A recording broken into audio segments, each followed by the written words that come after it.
My name is Amanda Sevigny. I use she, her pronouns. I am the Assistant Director of Adventure Therapy and I have been here for 4 years. Came out to Utah and was at Westminster College for 4 years. I had a climbing instructor tell me that you could combine therapy and skiing at the same time, and I was fascinated by that idea because I'd never heard of it. I came to school to study psychology and be a guidance counselor or a therapist, but never thought that adventure therapy was an option for me and didn't frankly know what it was. Yost is an adjunct professor at Westminster, and so they have professors who are full-time tenured, and then they have adjuncts who only teach 1 or 2 classes. And so Yost teaches the adventure therapy class at Westminster. It's part of the outdoor education and leadership major and minor. When I was in school, there was only the minor, so I was interested in pursuing that because I had fallen in love with climbing and was just generally interested in seeing what Utah had to offer. I mean, I came for skiing, but then realized you have Moab, you have the Big Five, you have a ton of climbing, world-class climbing and backpacking and rafting and all of these things I was honestly overwhelmed by. And so took adventure therapy just to see what that skiing and therapy mix looked like, and then really fell in love with this idea that you could make skiing an actual therapeutic activity, because I think it's therapeutic for me and therapeutic for a lot of people that I know, but I never had the language of how it could be therapeutic or in what ways. I think that I was able to learn what that could look like in this class. I think they're therapeutic in nature because it allows us to kind of step outside of our comfort zones and explore what we're really capable of. I think when we step outside of our comfort zones, we have the ability to practice those coping skills that we might be learning in a DBT group or in session with our therapist. And I think it also, when you are doing an activity, you're unplugged, you don't have a phone in front of your face, you aren't stressing about you're hopefully not stressing about what the person next to you is thinking of what you're doing, and you're just really able to focus on you. What does it feel like for you? How are you navigating this space? And how are you going to carry the feelings that you have of doing this activity outside of the activity? How are you going to ground yourself? What does that look like? And I think one of the biggest things for me is flow state. This idea that you can completely focus on you and what you're doing and find a sense of calm and peace.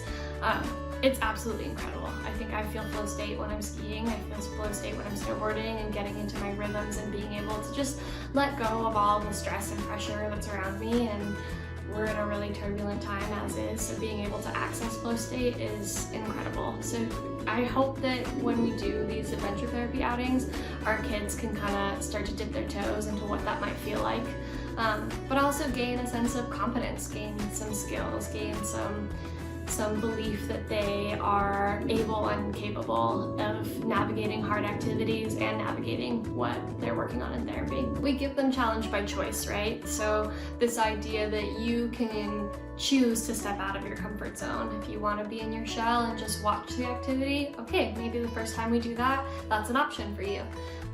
What we like to do is, with our adventure therapy activities, we're doing them a couple consecutive weeks in a row. So say, for example, climbing. When we go on climbing trips in the summer, we're prepping them and taking them climbing on Fridays for 2 or 3 weeks beforehand. So maybe that student is just getting comfortable with their knot.